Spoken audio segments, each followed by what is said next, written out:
I moved to Canada.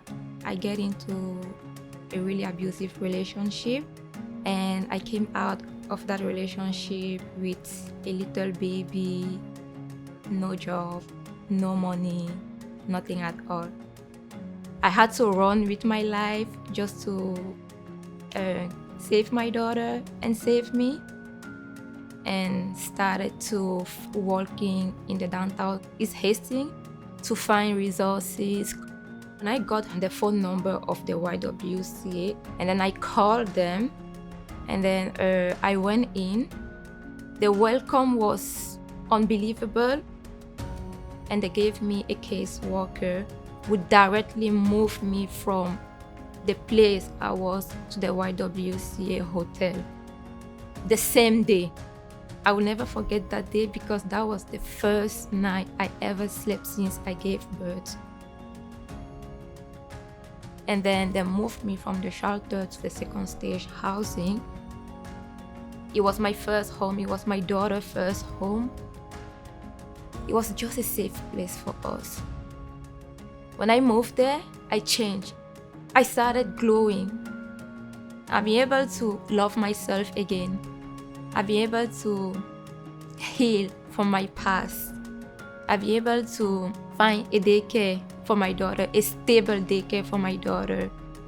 I've been able to go back to school, something I never imagined. Everything changed since I moved inside an affordable housing. I started seeing a future. I just see me being the person I always wanted to be. The importance of affordable long-term housing is that people are able to live with stability and financial security. There isn't that constant stress about where is the rent money coming from next month? How am I going to provide food? Am I going to spend this money on my utility bill? They don't have to make those choices. They have a foundation so that they can do things that are important to them. They have choices, they have options. What we see when women are in abusive relationships is that their partner's needs come first. They're always thinking, what's he going to think about this? How's he going to react? What's going to happen if I do X, Y, and Z? And he becomes sort of the center of her world, whether she really wants it to be that way or not. It takes away from her ability to focus on her own needs and on her children's needs. So when people get into our long-term housing, I see that completely change. Suddenly, a world of possibilities opens up.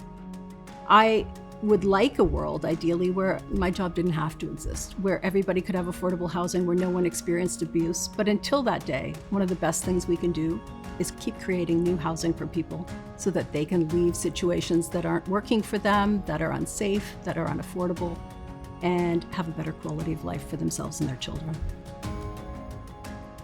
Everyone needs to feel safe. And that safety first comes with what we call home. The first thing I can hope for every woman, single mom like me, is to have a home. And everyone deserves to feel the way I feel right now.